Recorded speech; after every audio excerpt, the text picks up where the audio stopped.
Hey, welcome back. This is the Sunless Citadel adventure, and I am the host, the Dungeon Master, and the player. We are doing Dungeons & Dragons 5th edition solo mode.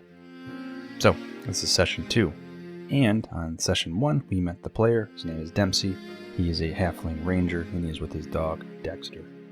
They arrived in Oakhurst in search of a healing fruit, because they need to save their governor, who has been poisoned by the cult of the dragon. So, they are on a time crunch. However, he was sadly informed that Oakhurst does not have that fruit. However, they buy it from goblins, which are not far. So he made his way over to where the goblins are, which is about 7 miles from town, and they went down into a sunken ravine in search of that citadel, which is where those goblins are. But before he left for the citadel, he was also asked to keep an eye out for some missing adventurers that left about a month ago in that same direction. So if you were to find those missing adventurers, you'd be paid handsomely. And we left off last. Dempsey made his way down to the citadel, and he was met by 3 giant rats. So, here we go. This is our very first battle encounter. Let's go. To set the stage, you just lowered yourself about 50 or 60 feet, you and your dog. You are on a sandy ledge. You have about 20 feet by 30 feet of space here. And there's a staircase straight ahead, and those are where the rats are coming from. Here we go. I've already made the initiative rolls to save some time. And rat number 2 is up first. So rat number 2 scurries from halfway up the staircase and moves all the way over to Dempsey. So he's going to attack Dempsey first. So 2 of the rats are coming up the staircase, and 1 is kind of coming out of some rubble on the same level. So let's make an attack roll for bite. 5 plus 4, 9. So he misses the first one. So that will take us to Dempsey. So Dempsey, even though he is a ranger and is best with his bow, he's going to pull out his hand axe and give it a crack at giant rat number 2, who is at his feet right now. Hand axe. So an 11 plus 4, 15, that is successful. So let's roll damage, 1d6 plus 2.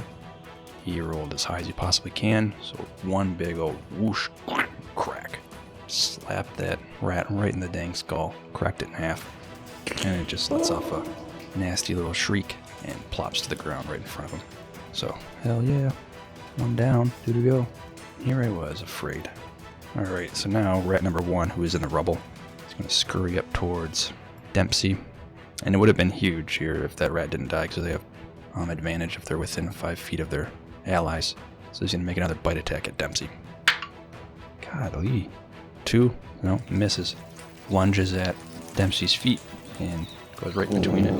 And Dempsey kind of high steps and moves to the side. So that leaves us to giant rat number 3, who makes his way up here and is now going to attack Dempsey.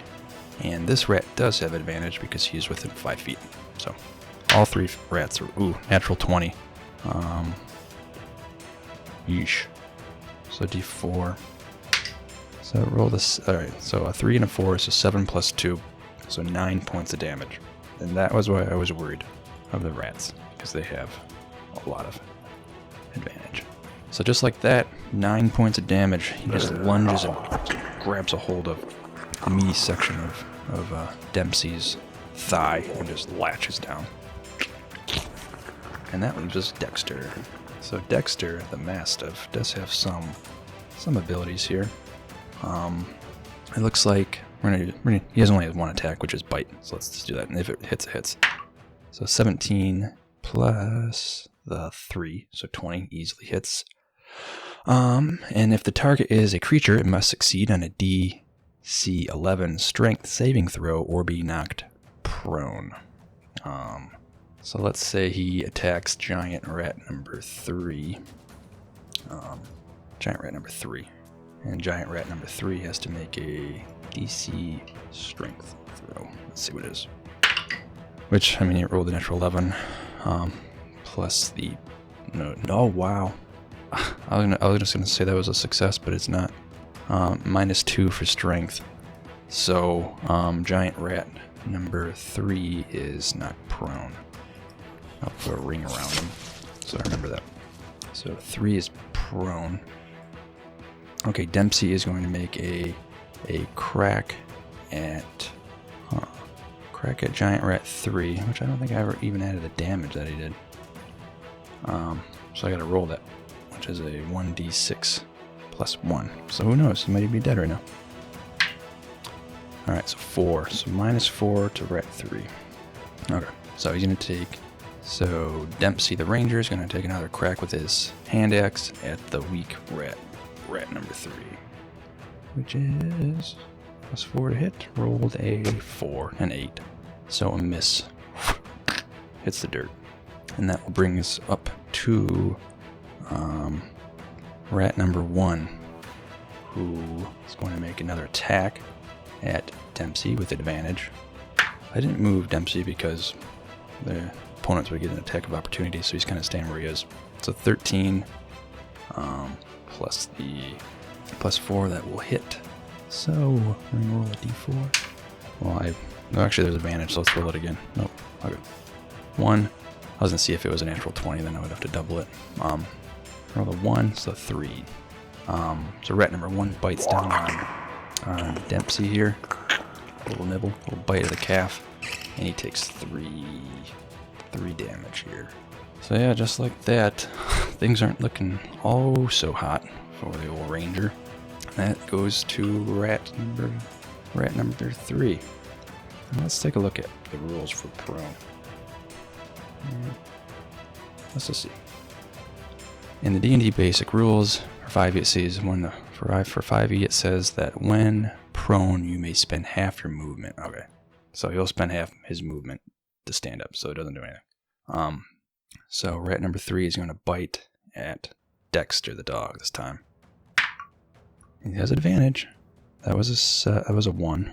That was a 3. They both miss. That takes us to Dex. Dex is going to try to finish what he started. He's going to attack the weak rat here, the one that just tried to bite him.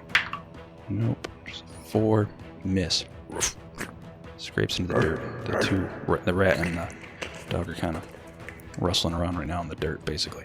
So that brings us to Dempsey. Dempsey is going to, for the 3rd time, make an attack. He's going to hopefully hit the one that Dex is wrestling around with now. He's going to use his axe again. Man, a 9. Misses. Maybe I should have used my spell here, and I should have used that Hunter's Mark. I thought we would get away with this, but turns out no. That brings us over to rat number 1, who is untouched. Rat number 1 is going to attack Dempsey, who is very weak right now, mind you. 17, which will hit. Rolling again to see if we get a natural 20. Did not. So 17. Not looking good. 2, 4, -4. Yeesh. That is not good. So, boom.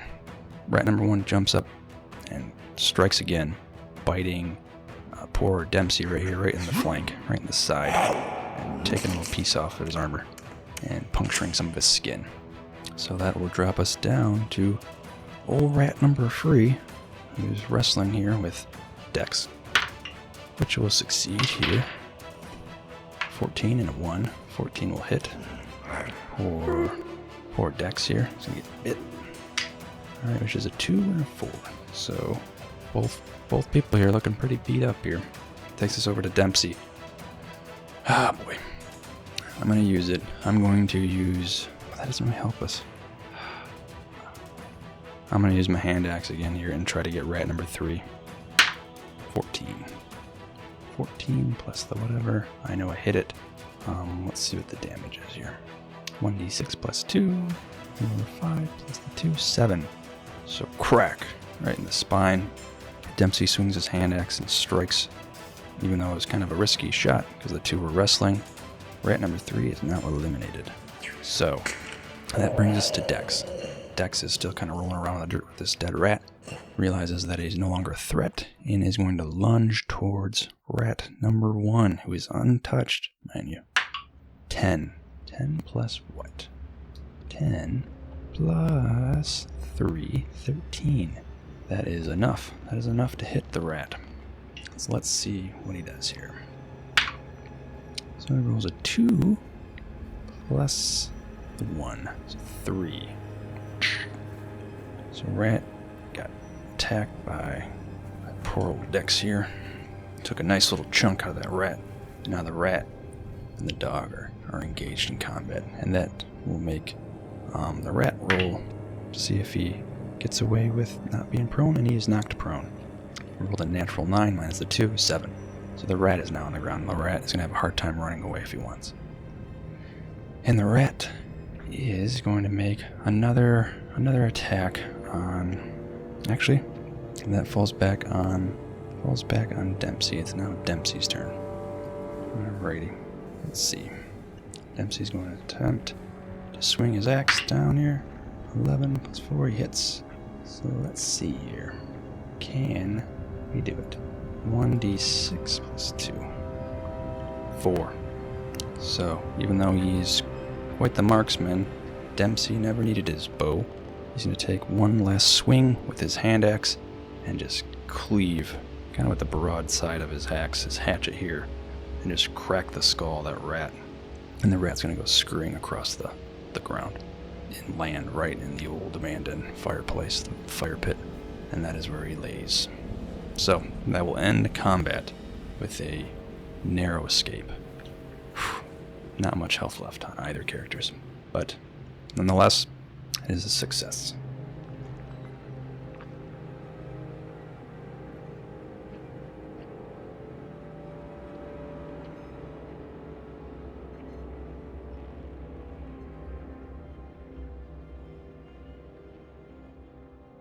Oof. You alright there, Dex? Ugh. Dempsey kicks over one of the rats. And he takes a look at his dog Dexter here. See how he's doing. Dexter is he's a little beat up, but he's doing better than Dempsey. And Dexter's kind of latches down on one of the dead rats and just kind of shakes it around like a chew toy. Oh, jeez. Those things are actually massive.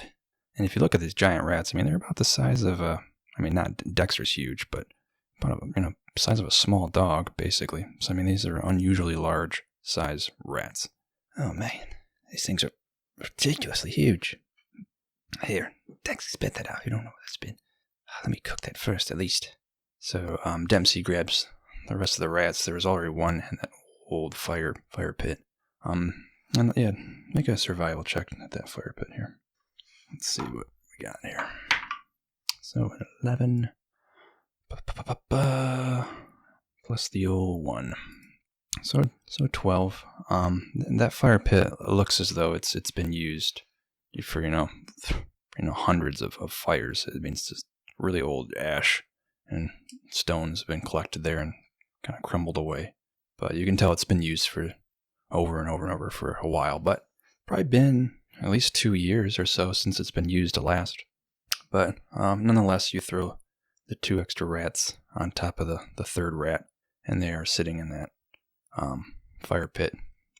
And you look around and, hey, Dex, do me a favor. See if you can pick up on the scent of those 2 kids. So Dex follows your lead and starts sniffing around and pacing around that ledge you're on. And you kind of kick some kindling over, and you have some basic tinder in your pouch, in your bag, and you kind of get ready to prepare a fire in there.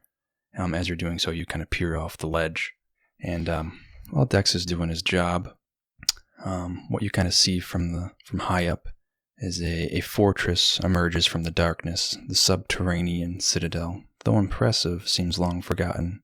If the lightless windows, cracked crenellations, and leaning towers are any indication, all is quiet, though a cold breeze blows up from below, bringing with it the scent of dust and a faint trace of rot.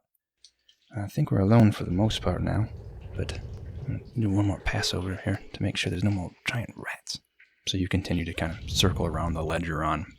And you're on this top ledge number 1, and there's a set of stairs that kind of lead down to the second level, and then all the way down to the bottom. But looks like you're kind of at the beginning of kind of the downward spiral into the citadel. You can see kind of the roof of some of the citadel, most likely where you're going to end up here in a minute. But you do your pass, and you don't notice really any problems. But while Dexter was doing his job, he has to make a survival check with advantage because he has keen smell. Rolls a 16, and a 12. Both of those pass. Alrighty. So what Dexter is able to kind of pick up on and then eventually points you towards it. His check does reveal humanoid footprints as well as tracks of unusually large-sized rats.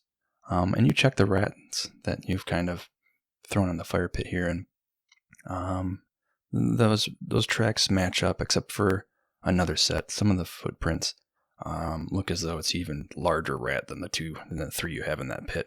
So it does make you a little uneasy knowing that there's possibly even larger rats. But it does look like you are in the right direction, possibly. I mean, Dexter was able to pick up on humanoid foot tracks, and they seem rather recent the more you look at them now. So, though it's not a very, inviting place to be, it does seem as though you're on the right path. So it is a little welcoming, knowing that it seems like you are in the right area. And now you are going to probably do your best to light that small little fire. Not that you really want to eat giant rats. They're going to be more for Dexter. But you were beat up. You were very beat up. I mean, your armor is going to need a little bit of sewing if you have any with you. Some patching up to do. If you have a belt, maybe you can slide a little higher up on your armor piece and kind of keep it attached a little better. But you were bleeding. So you're going to bandage your wounds. You're going to light that fire. You're going to smoke those rats. Let them cook out. And hopefully kind of do away with all the diseases and whatnot that they have. And you'll throw those pieces to Dexter now and again, and he'll be able to kind of recoup his energy. But you're going to take a short rest here. And so let's do it. Let's take the old short rest. Let's see what we got here. Alrighty. Alrighty. So you're able to recoup your wounds. And same with your dog here, Dex. So you're going to spend the hour or so here sitting by the fire here. Maybe a rather small fire. You don't want to give away your position if you can help it. But all is quiet. At the moment, all is quiet. And you're kind of going through in your mind, at least, what the next few steps are going to be for you. If the goblins and other creatures down here are half as vicious as these rats, you know that you have a rather long trip ahead of you. But you push on because you know that your Governor Nighthill is in dire need, and so is Greenus. So you take your rest. Alrighty, Dex. As you look over at your dog, he seems to be having the time of his life, really just gnawing on these rats and eating. I mean, he did a good job eating pretty much most of almost an entire rat. It is a dog-sized rat. So he did a pretty good job. Mind you, a lot of the fur and all that stuff kind of cooked off when you had it in the fire. But right now, he's basically just gnawing on bones at this point. You hop up on your feet. You cover what's left of the smoldering fire with that dust and dirt, and you put it out. At this point, you recouped about 75% of your health. So you're not full health, but you are way better off than where you were. Dex is at full health. Mind it, he doesn't have a ton of health, but he's back at 100%. So he's doing good. Plus he was wearing a harness, and mount. So for the most part, he's pretty well covered, armor-wise. Your leather armor is a little beat up, but you've done a decent job during that hour or two. Actually, probably just 1 hour, fixing it. So, and in that time, you used your spell, which is Good Berry. So you prepared 10 pieces of food. We'll say for role-playing purposes. Some of it's a mixture of this rat, some dried rabbit, and then some berries that you picked along the way. So you have 10 pieces of berry here, basically 10 pieces of healing that will last you the rest of the day here. And you used your 2 short rests. So hopefully you don't need to do much more, but I doubt that'll happen because we're just beginning. So you make your way towards the staircase and you start heading down quietly this time. So as you start walking down these series of staircases, a couple 100 feet in total, the narrow stairs empty into a small courtyard, apparently at the top of what was once a crenellated battlement. The buried citadel has sunk so far into the earth that the battlement is now level with the surrounding floor. The floor stretches away to the north and south, composed of a layer of treacherous, crumbled masonry, which reaches to an unknown depth. To the west looms the surviving structure, of what must be the Sunless Citadel. A tower stands on the west side of the courtyard. Alrighty, so you are at the courtyard. It's a rather large-sized courtyard. You hear the occasional creaks and rats scurrying around. No signs of those giant rats, but just kind of smaller, mouse-sized rats at this point. Normal-sized ones, I guess. Make a survival check here.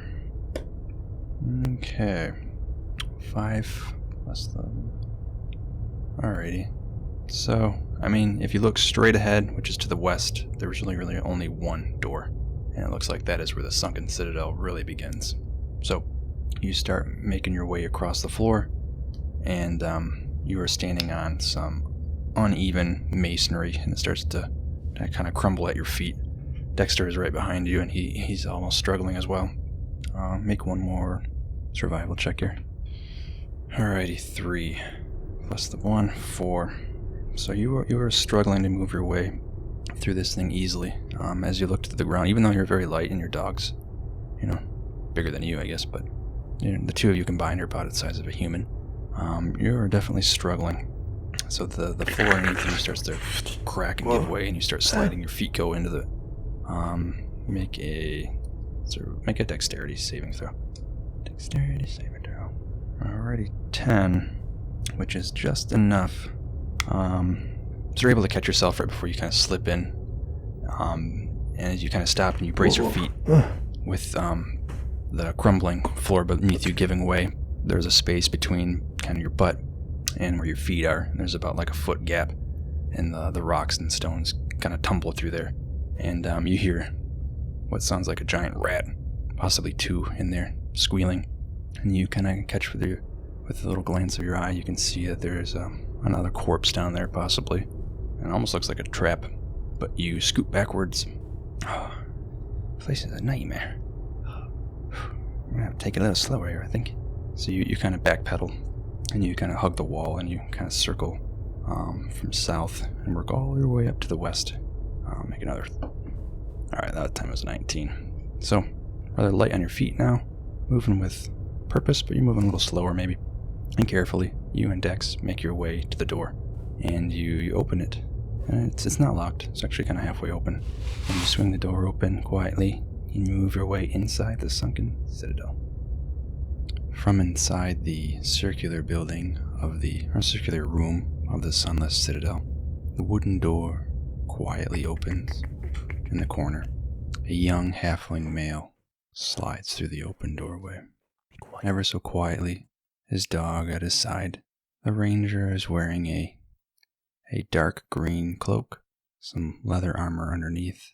A long bow is clutched in his left hand, with the arrow already nocked.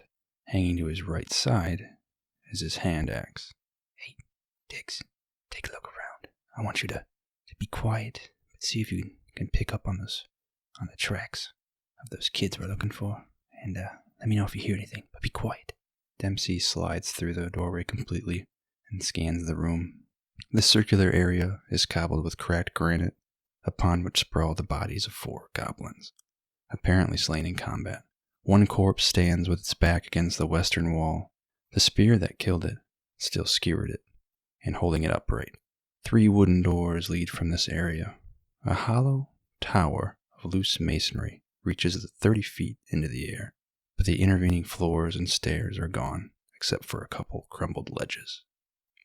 Alright, Dex, keep looking. I'm going to check out these bodies. Alright, so make a investigation check here.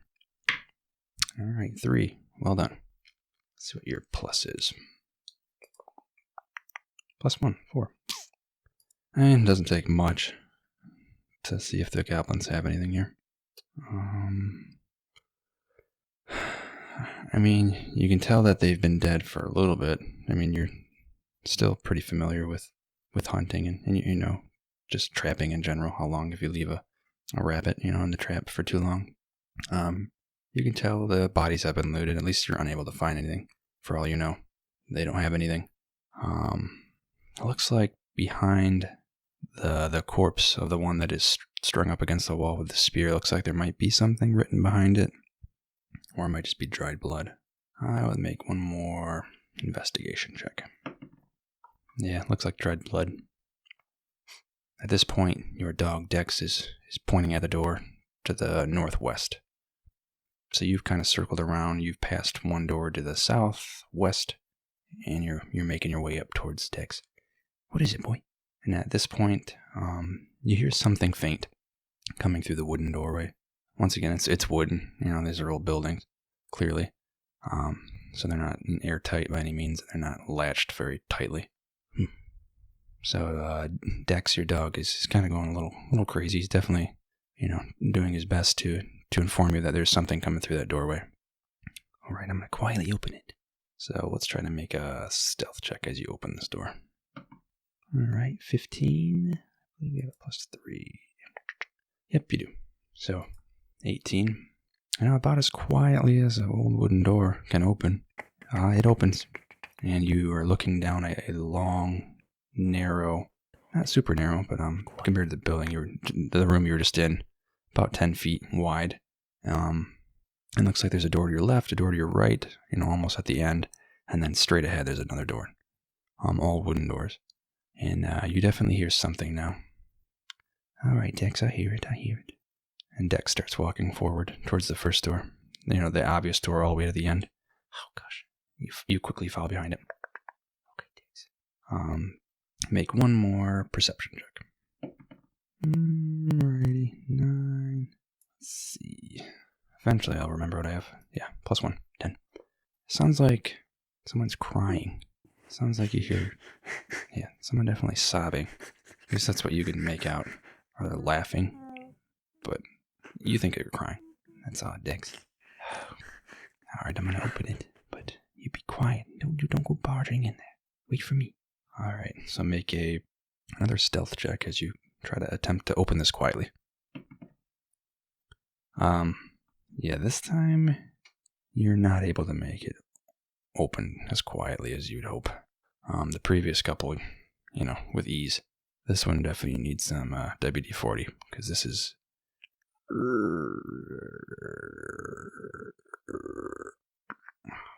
Jeez. You step in quickly. You scan the room, and what you see... crudely executed symbols and glyphs, scribed in bright green dye, decorate this large and irregularly shaped, crumbling chamber. A large pit in the center shows evidence of a recent fire. A metallic cage in the middle of the southern wall contains a gaping hole and stands empty. A small wooden bench, draped with green cloth, is next to the cage, and several small objects rest on it. A bedroll lies near the wooden bench, and the sound of whimpering comes from inside it. Alrighty, so the room is empty, except for this metallic cage, and next to the cage there's a bedroll, and that bedroll appears to have something in it, and it's crying. I'm going to have you make an animal handling check, because Dexter is starting to growl, and he wants to make his way towards that bedroll. Alright, 17 plus 3. So, hey, you, down, boy. Hello there. Mean you no harm, just, you're not alone anymore. Nothing happens. Oh, boy. Alright, Dex, keep an eye out. I'm gonna go see what's going on over here. You eye, there's a door at the end of the room, kind of straight ahead, past the wooden bench with the knickknacks on it. Maybe about 30 feet forward, there's a door, and then it looks like there's a couple more doors, actually, to the southern west wall. So around the cage if you were to move. But, alrighty, here we go. You're gonna walk over here. You're gonna move over towards the bedroll. Hey, once again, I just want to inform you that you're not alone here. We don't mean you any harm. And you kind of do your best to kind of take your longbow and kind of use the pointy end of it and remove some of the bedroll. And what you see is a kobold, is a kind of a dragon, small little dragon-looking creature, reptile. They're not really a dragon, but a reptile-looking creature. Has a loincloth on and is holding like a leash, it looks like, and he's kind of rolling around, sobbing. He makes eye contact with you, but then he kind of turns back over and puts his back against you. Sorry, I'm rather confused. Are you injured? If you need help, let me know. Doesn't look like you're bound to anything. You understand common, by any chance? Have you seen a couple kids here? That sounds like they were in this area looking for a couple kids or possibly goblins after some fruit. You know where you keep the fruit here? Or have you seen the kids? That's about all I'm really able to... Do you speak common? Well, you're a friend with Goblin? At this point, he gets out of the bedroll and kind of stands up. Not fully. He's on one knee at this point. No, not friend with Goblin. I'm looking for Goblin. They have fruit. Do you know where fruit is? Me don't know. Fruit? Have you seen Dragon? Me lose. The clan's dragon, we lost it. The wretched goblin stole it. Still Calcrix, our dragon. No, I've not seen the dragon. Sorry, apologies. But goblin, you said you've seen the goblin? Which way did they go? Meepo don't know, but Eustra knew. She does know. Eustra knows. Meepo, take your safe passage if you promise to make nice. Maybe if you promise to rescue our dragon. Eustra, she'll show you. Come on, follow me. You help Meepo up, and as you're doing so, you kind of check the, altar behind him, and I'll have you make a perception check for a couple things. One for the altar, and then one for the rest of the room here. Let's take a look. Alrighty. So the altar, you notice, at least as far as you can tell, it seems like an altar. There's a couple little things here and there that seem to have some type of value. There's green dye, paintbrush, goblin hair bristles. There's 4 teeny jade figurines of dragons, worth probably about 15 gold each. You realize that it's a shrine, so you're not really going to mess with it, especially in front of Meepo. But you probably wouldn't, even if Meepo wasn't there. As you're doing that, you kind of look past the altar and up the wall, and you notice something written in Draconic. You read it over, and you make eye contact with Meepo, who's looking at you as you read, and you give him a little smile, and you head with him as he tugs at your hand, and you follow closely behind Meepo as he makes his way out the room, not the way you came, but another door. Walk past the fireplace, your dog Dex patiently follows behind you, and you exit the door with Meepo. You follow closely behind Meepo. He opens the door, and in you walk. You are looking down a rather long hallway, about 80 feet long, 10 feet wide. The floor is just the same as when you went in. You can tell was once a very nice, well-kept castle. I mean, got stone, cement work almost underneath your feet. Far less dust in this room, and a lot more noises going on. Not loud by any means, but these stone walls tend to echo, so you can hear kind of some chatting going on. Hear some clanging of pots and pans, possibly. You can hear some moaning and some yelling a little bit. And about 10 feet later, you take a right, and Meepo is leading you down the path, continuing forward. You're no longer going down that long hallway. You took a right, and you're going up. Meepo has some pep in his step. You wouldn't have realized it when you first found him. He was looking kind of ragged, but he is found new life, and he's walking with purpose, and he's almost giddy, at least as far as you can tell from a kobold. You're not super familiar with those. It's your first time meeting one, and he is moving with purpose, and you're closely behind him. You're got your dog even closer, and Meepo makes his way forward, and out you walk into this massive open courtyard. And you see a double row of relief-carved marbled columns, which march the length of a long hall, very large, long hall. The worn carvings depict Entwing dragons. And you see 1, 2, 3. Immediately you see 3 kobolds. But these aren't ordinary kobolds. These are kobold elites. They are wearing armor, and they have weapons by their side. And they are staring Meepo down. And the first one that you see marches over to you, and he starts speaking to Meepo immediately. And he starts speaking in Draconic. And at this point, I should probably let you know that Dempsey, the ranger, speaks and reads Draconic. Not very well, but he understands it. And growing up in Greenest, he had access to the shrine. It's actually a rather large shrine in Greenest. Definitely the priority of that town, it seemed like. Much larger than the town hall at Oakhurst. Much larger than any building in Oakhurst. But there, his family were loyal patrons. As a youngling, Dempsey was there with his family at the shrine and had access to countless books and teachers. So over the years, Dempsey's picked up a couple languages, and Draconic is one of them. Though if he tried to have a full-on conversation with one of these kobolds, it might not be nearly as fluid as someone who's lived it, but he does understand it, which I should probably reveal that message in the previous room he read and understood, and it was written, "Here there be dragons," which makes sense, seeing the metallic cage and the talks of dragons, and rumor that this shrine, this sunken citadel, was once operations to the cult of the dragon, the very cult that attacked the village of Greenest.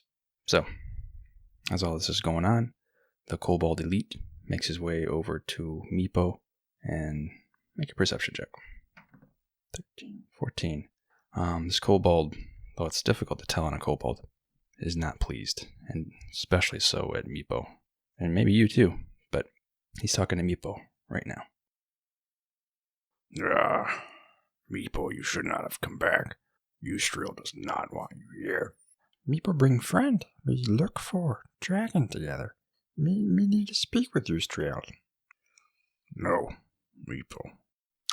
At this point, you're sitting at a T. To the right of you, there's probably about 10 feet of walkway, and then you see a big, heavy wooden door.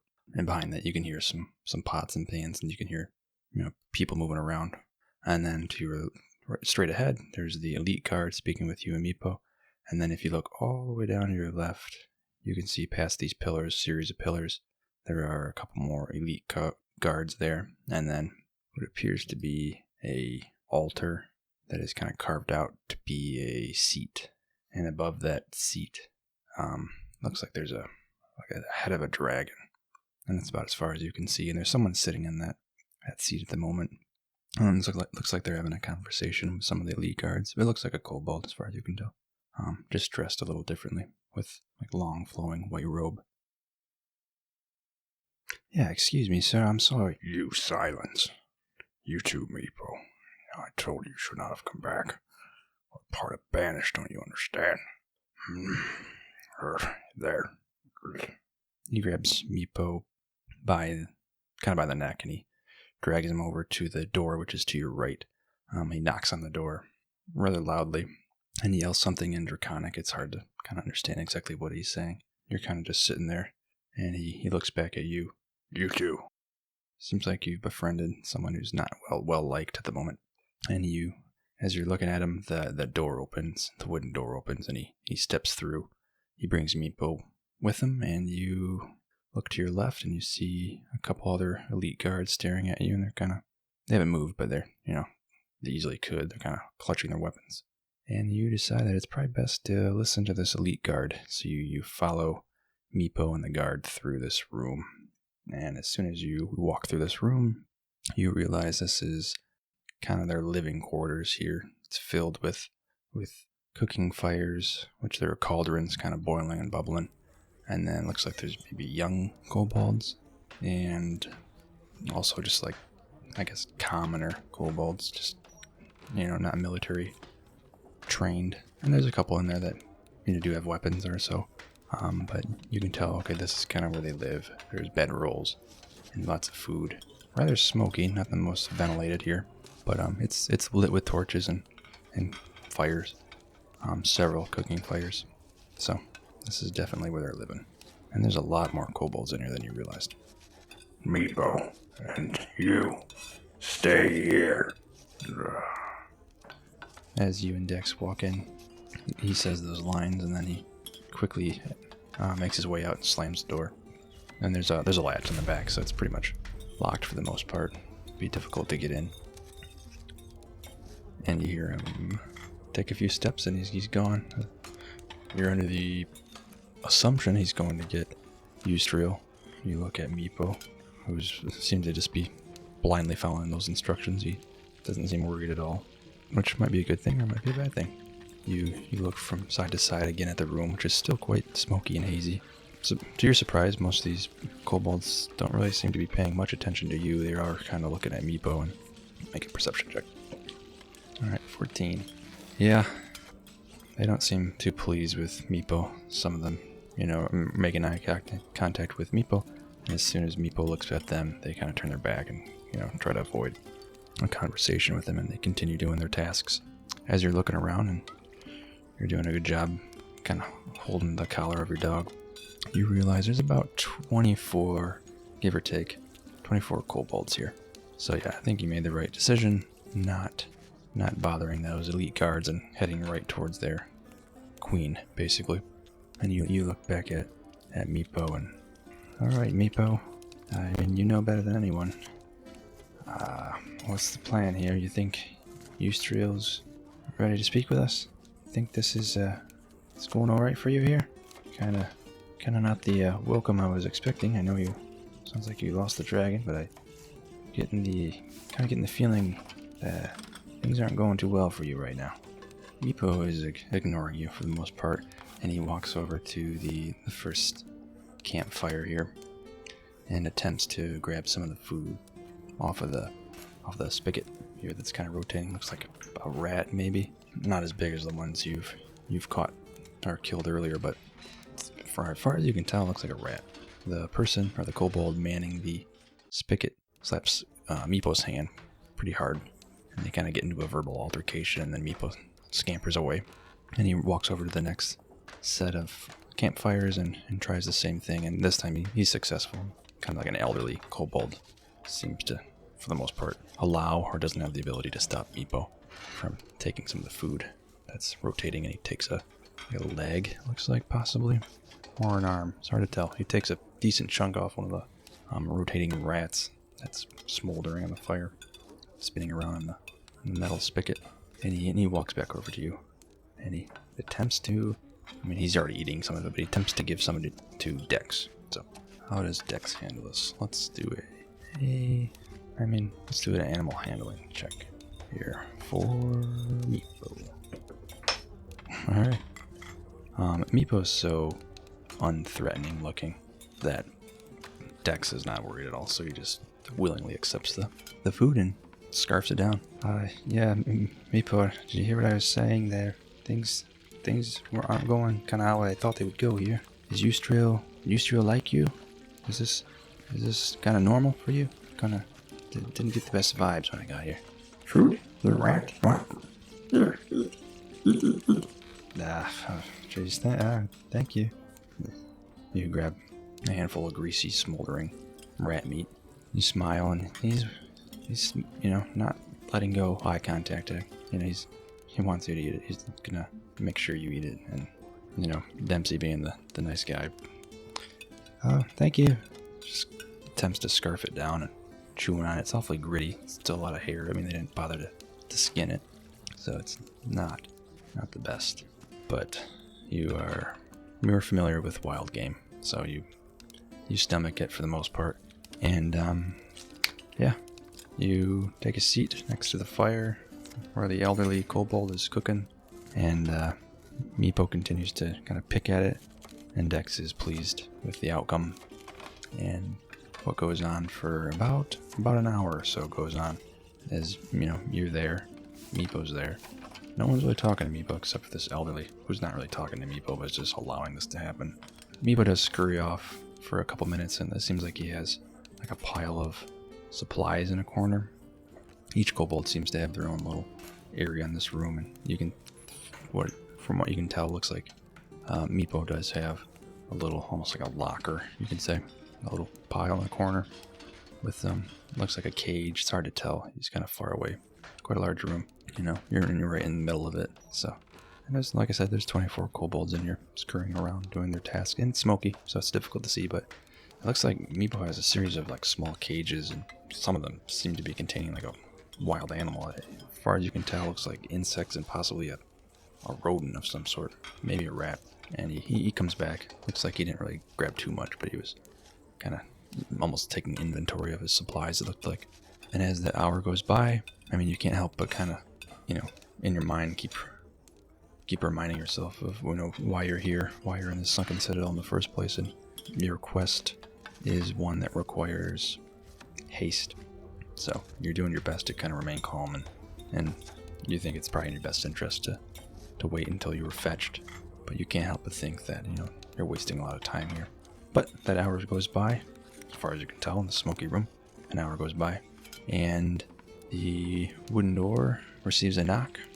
One of the kobolds nearby listens for another draconic saying, and he opens up the heavy wooden door, which we came through. And it's a kobold elite. Could be the very same kobold elite that you saw. It's hard to tell. You're not too familiar with this area, and you just, you know, kind of looking at all these phases. You're not sure if it's the same one. You assume it is, and he calls Meepo by name. Meepo, it's time. And you hop up. Meepo runs, you know, tripping over the fire practically. He runs and scurries underneath the kobold elite, and he makes his way into the main courtyard where all those pillars were. And you follow quickly behind him, not realizing how fast you had to go, but you try to keep pace. You're trying to mimic Meepo's mannerisms almost. You're not sure what's considered polite or rude, but you're also kind of sure that Meepo's maybe not the best role model right now. But you try to keep up with Meepo, and you walk past the elite guard, and he stabs you with his spear. And he whacks Meepo kind of like in the thigh with his spear, and he stops and scurries around on the stone ground. And then the elite guard shrugs and rolls his eyes, it looks like, as far as you can tell. And he makes sure that he's kind of the one leading, and he walks towards the end of this long courtyard, and he makes sure both of you are following behind him, and he makes his way towards that big old throne room where you saw the kobold dressed in the white robes. A short throne stands near the west wall, constructed of fallen bits of masonry stacked against an old altar. On the top of the altar sit a variety of small items. The portion of the altar that serves as the throne's back features a carving of a rearing dragon. A metallic key is held firmly in the dragon's open jaws. Just when I thought couldn't get any worse down here. Here you are yet again to prove me wrong, Meepo. And who have you brought with us today? Meepo, bring help, find dragon. That's good enough there, Meepo. I got it from here. Yes, the name's Dempsey. I am in search of 2 missing children, as well as fruit that the goblin possess, and that is why I'm here. I'm sorry to intrude on your domain here. Simply on a quest to retrieve that fruit and save a couple children, if possible. And Meepo is saying here that you are the one in charge, obviously, just by looking at you. You are the one in charge here. So if you don't mind, I will be on my way here shortly. If you could ever just point me in the direction of where I need to go, I will no longer bother you anymore. Very well. Meepo, any word on Calcrix or the 2 guards that were with you? No Calcrix? No, just me. Then remind me why we keep you around here, Meepo. Is your title not Keeper of the Dragon? Yet we have no dragon. Be gone with you, Meepo. Gather your things. And for you, Dempsey, let us continue our conversation in private. Be gone with you too. The 2 elite guards that are at the side of the altar with Eustriel both bow simultaneously, and they follow behind Meepo as Meepo runs back towards the door with all the commoners, that room that he was originally at. And you assume that he's gathering his stuff that was in his locker or his corner of the room. Well, Meepo did one good thing today. He brought you to the right person. I know everything there is to know about this place, so you're in the right hands now. We will help you, if you help us. I have a couple things I need. One, as I'm sure Meepo's already told you, he lost our dragon. Again. Those thieving goblins took him from us. So, you go ahead and retrieve our dragon. I'll give you just about anything you want. I will personally escort you down to the lower level, where you can retrieve that fruit. And for the second task, Meepo was not alone. I wouldn't trust him with the dragon. Not like that. Been burned too many times by that fool. Meepo was accompanied by 2 other guard members. They're most likely still alive. The goblins probably took them and are holding them hostage. So, you retrieve those 2 guard members for us, or if you retrieve Calcrix, which I doubt you have the ability to do, we will help you. As for those missing children, rumor has it that there were a couple kids in here. A couple humans, possibly more. I lose track of the amount of thieves and trespassers that parade our halls. They're most likely with those guard members of mine, and if they're not there, then maybe they're down with Balak the Outcast. Right now you're on the upper level. This is our domain, and unfortunately we've been sharing it with the goblins as of lately. But below us is Balak the Outcast. He's been down there for years, growing magical fruit, which I'm sure is what you're after now. He calls it the Gothias tree, a wicked tree that produces fruit twice a year. Some that heal, and some that steal. That's probably where you want to head. However, you'll have a difficult time reaching the lower levels, not without the help of kobolds, or the help of goblins. So, you are free to leave, and if you wish to venture on without the help of kobolds, good luck, but you won't make it far. So you can either turn around and leave my domain, or you will help us. You will retrieve our dragon, or you will retrieve our guard members. And you're taking Meepo with you. No exceptions on that. Oh, wow, thank you very much for all that information. You've been extremely generous. I do have a couple more questions, and I'm sorry to be wasting your time. I know you're very busy, but you said Meepo was with those guard members, yet they only took 2 of the guard members and the dragon. How did Meepo live? Doesn't seem like a natural fighter to me. Meepo, yes, he is very weak, and he is not a fighter by any means. Meepo has actually been captured more than anyone I've ever met. Over 12 times, most likely, he's been captured by those goblins. Each time he finds his way back, so I'm sure they've realized we'll no longer barter for his life, so they knew it was a waste. And yes, you are taking Meepo with you. He is a fool, but he knows this hall. He knows this level more than any of the other kobolds here, that's for sure. Like I said, he's been captured more than anyone I've met. So he knows this area very well. He may act like a fool, and he is a fool, but he will be a good guide for you. So, as soon as he gathers his things, you are to take Meepo, and Meepo will show you where to go. My number 1 priority is I want my dragon back, but I don't think you'll be able to do that. So the 2 guard members, if you can retrieve those, I will be very pleased. Yes, for sure. Once again, thank you very much. You've been beyond helpful. Yeah, I'm sorry for trespassing. I had no idea. Why do you choose to stay in this area if it's under constant attack of the goblins? This is our domain. This is our right to live here. Kobolds are heir to dragons. As the mightiest among my people, I have led a brave few to this ancient holy site, where dragons were worshipped long ago. So this is our area. This is our right. Goblins have no business being here. Unfortunately, like I said, they're being backed by that druid. So it's just a never-ending battle. Eventually, we're hoping that druid will lose interest, but he seems to be ever obsessed with that tree. You'll see soon enough, if you're successful. Here he is. Here's Meepo now. So you turn around and you see this kobold walking back. And to your surprise, it is Meepo, but it does not look like Meepo. And little behind the scenes here, I got this idea from another YouTuber. And so I'll link his video in the comment section or in the description section, because he kind of recommended changing Meepo into a kobold inventor, which is a cool idea. And I decided to copy it here. So we are going to change Meepo's stats from Meepo to the kobold inventor. And so you take a look here at Meepo, and he looks like, all of a sudden, just looks like a completely different person.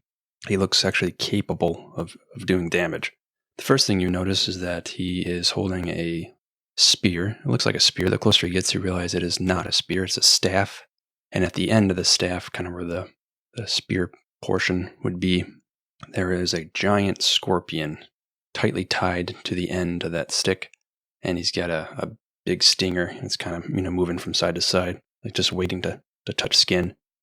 And at Meepo's back is that large cage that you saw him wrestling around with earlier in that room. And he's got a skunk in that cage, and it's tied tightly to his back with leather. And he's being held in a small little wooden cage that's slightly too small. And then to the side of Meepo, he's got a dagger. He's got some other little knickknacks. Looks like some vials. And looks like another little box there. And looks like it could be centipedes. It could be other scorpions. It's hard to tell. But he's completely decked out from head to toe with just paraphernalia and crazy little weaponry. And yeah, to your surprise, you're like, okay, this is way different than the person we just met. This actually looks like a decent ally to have. Looks like he can actually do some damage here. He's no longer, squirming around in just a loincloth on the ground, crying.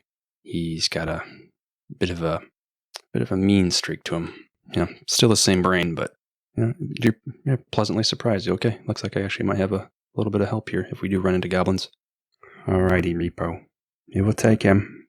You are to retrieve Calcrix, or you are to retrieve the guard members. Do not come back empty-handed. Not again, Meepo. My patience is wearing extremely thin. You come back empty-handed, you are banished. For good. I'm no longer feeding you. Like I said, your title is Keeper of the Dragon, yet you have no dragon. We have no use for you, Meepo. So do not disappoint me again. Both of you be gone, before I change my mind. The three of you scurry out the way you came. You actually go down the hall, and you take a left, and you head back to the room that held the metallic cage. So you're now, trying to keep up with Meepo, who's scurrying quite quickly, with his cage of bugs and skunks clattering, and all of his vials and pots and pans and whatnot, all his weaponry clinging behind him. You quickly turn, and instead of going out the original door in which you came, you head further north, in the same room still, over the fireplace, past the metallic cage, past the little altar, and you turn right, and there's a large wooden door. Meepo knocks on it quickly and yells something in Draconic, and it sounds like he's saying tickle corn, though you're not quite sure. It's been a while since you've used that language, read it, or even heard it for that matter. And he opens the door quickly after waiting a minute or so, and he scurries down the hall. You're keeping up with him as quickly as you can. About 20 feet or so, you head down the stone pathway. You take a quick right, and now it's like about a 5-foot wide, narrow little hall. And you scurry down that for another 15, 20 feet, and you take a left, and you're now looking down like a 40-foot long path. And you, once again, are working very hard to keep up with Meepo. And you yell out to him, Hey, Meepo, wait, slow down, just a moment. Meepo turns quickly and stops, and does a bit of like a sliding stop. He his feet and claws kind of skid through the sand debris that are covering the stone walkway here. Meepo, I appreciate the quickness here, for sure. The urgency is appreciated. But before we go, I have a few questions. Number one, not really a question, but you look good. I mean, you look pretty sweet, actually. Don't want to know exactly how you got all this stuff, but I'm pleasantly surprised. You look like you fought many battles, or at least you could cause quite the commotion. Hopefully we don't have to use it, though. And number two, that Eustriel. Not kind of scared of her, to be honest with you. Sorry you have to deal with that every day. I thought my parents were hard to work for. But, yeah. Anyway, But before we move on, I do have questions about that dragon. But before we move forward, is there anything you can kind of tell me? As you stare blankly at him, or as he stares blankly at you, you hope, that he understood at least a portion of that. Yeah, yes, Meepo understand you. Meepo understand, boy. Small little boy. Meepo listen to you. Meepo know. The dragon is white dragon. We worship Calcrix. Calcrix is ours. The goblin stole it. So you will come now. You listen, Meepo. I'm in charge. So you be quiet. You follow me. Keep up. Hey, I'm glad you understood what I was saying, but don't appreciate that tone, Meepo. To be honest with you. How tall? How big is this dragon? Can it fit through this doorway here? I guess if it fit in that cage, it's probably not super big. I have a suggestion here, Meepo. Unfortunately, actually, Ustrio told me that I'm in charge. So sorry to break the news to you, buddy. But I'm the boss now, and you have to listen to me. That's what Ustrio said. So make a deception check, because she did not say that. Say, probably not super high, because Meepo. Deception here. Well, you got exactly what you needed. You got a 10. What, Meepo? Not in charge, Ustria? Say you are in charge? Just stay. Fine. You're a leader. Yes, I am. Yes, I am the leader. Glad you realize that. I know things are a little awkward right now, but believe me, I'm very capable. So, Meepo, glad you got all your equipment here. Change of plans. I know you wanted to get Calcrix specs quickly, but I say we get your 2 guard members, your 2 buddies. We get them, and they can help us get Calcrix. Does that sound like a plan? So, Meepo, listen to you. If that's okay, I'll take you there. You gotta keep up, though. But be careful, a lot of traps. And goblins are very close. So, shut up. Once again there. Don't appreciate that tone, but alrighty. Lead the way then here. So this time, Meepo approaches the, once again, heavy wooden door. However, this time he does not knock. He just swings it open violently. And the first thing you see is just a large, square, rather boring-looking room. This chamber is home only to rat droppings, crumpled flagstone, and stains. And if you're following along at home, this is room number 25. So, however, straight ahead, there is another door, and that door is open. And make a perception check. Mother effer. 1 + 1, 2. So, you hear nothing and see nothing. You walk out front. Your dog is at your side. You're in this room. It's rather dusty. And I'll have you make a perception check and then make a survival check. Oops, I dropped my dice. So we're going to have to do the old click. All right, so when I say perception check is good. 18. And survival. 9. All right. So you scan the room and you're looking for tracks in the dust. And you end up, after only not even a minute. I mean, you're a ranger, hunter, trapper, done this most of your life. Though you're not very old, still, you've lived it. You end up finding some tracks, which are made by rats through the dust, large rats, and one possibly massive-looking rat. Or maybe it's a goblin, it's hard to tell, but you see rats and humanoids. That's about as much as you can tell. It's hard to tell exactly how old they've been, but there's been movement here. Movement by rats and movement by humanoids.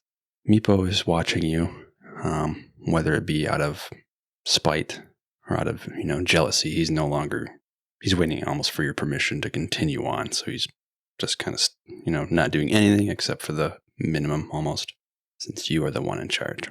While that is going on, roll a d6.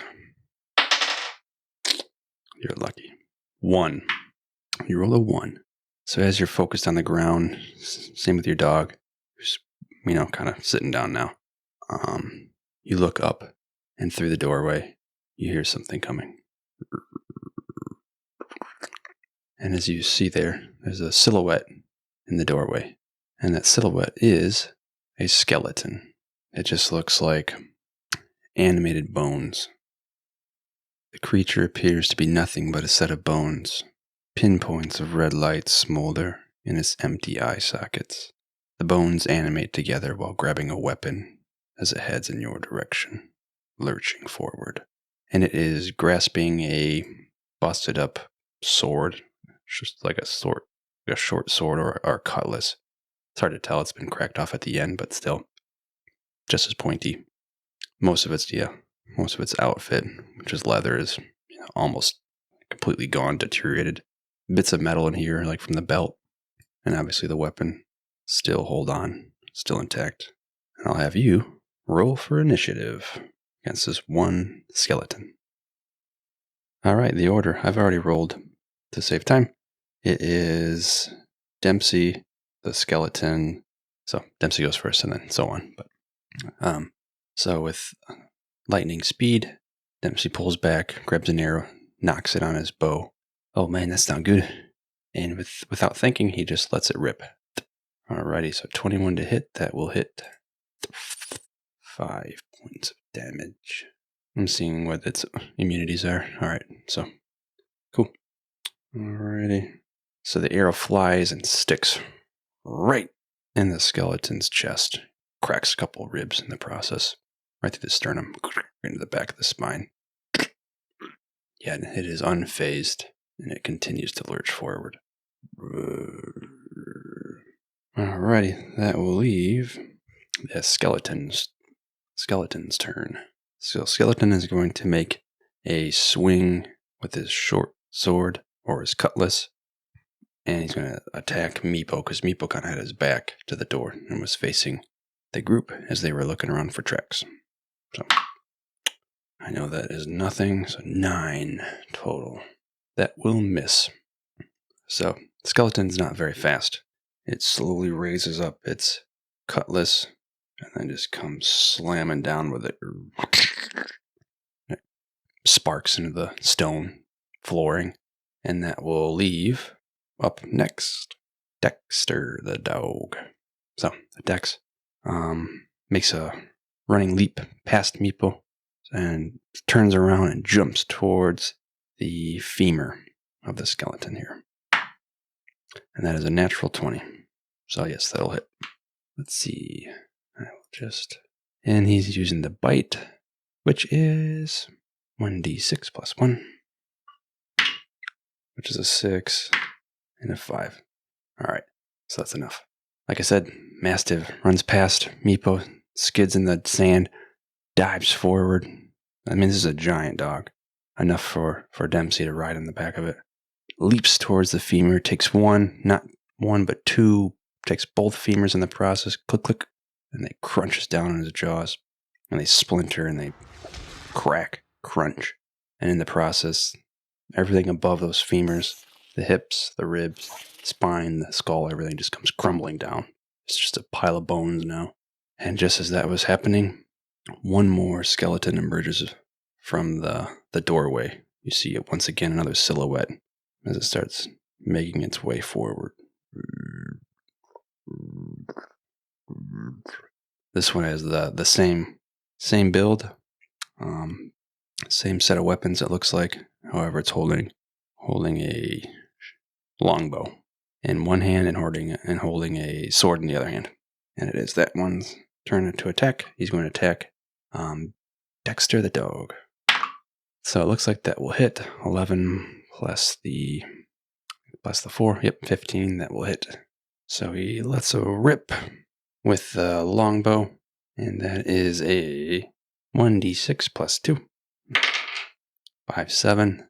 So somehow that bow has held up through how many years, if not decades, possibly centuries, that this skeleton has been locked away, roaming these halls or wherever it's been. The bowstring held on for one last pull, at least for now, and with great force. I mean, whatever this creature was before, It was just a pile of bones now, but whatever it was in the past was something that was quite formidable and rather strong enough to pull this giant bow back without assistance. And it came screaming across the hall through the doorway and, maybe 10 feet forward and just downward towards Dexter the dog, and just goes through the leather harness and through the back. And Dexter is very injured. Not dead. He's not out yet. He's not knocked out. But you hear the yelp, and the arrow goes sliding through. Alrighty, now it is Meepo's turn. So Meepo just watched Dexter basically save his life, and then in return, get a screaming arrow right to the back. So Meepo spins around, and he attempts to hit the skeleton with his sling. Though he's got a ton of goodies on him, pulls out a leather sling, and that's enough. 15 plus the whatever. I know the hits. Alrighty. So the sling is 1d4 plus 2. That's not good. So 4 points of damage. Alright. So that brings us back to the top of the round, and it is Dempsey. Dempsey's not happy. Oh man, are you alright there, Dex? Step aside, Meepo. And he sidesteps. Oh, I got a good line on him. And let's rip with his longbow. Ooh, 13. Does that hit? Yes, that's exactly what you need there, Dempsey. So, Dempsey pulls his longbow, quickly steps to the right, past Meepo, to get a clear shot at the doorway where the second skeleton is standing. And he does 9 points of damage, which is exactly what you need. He had 13 health.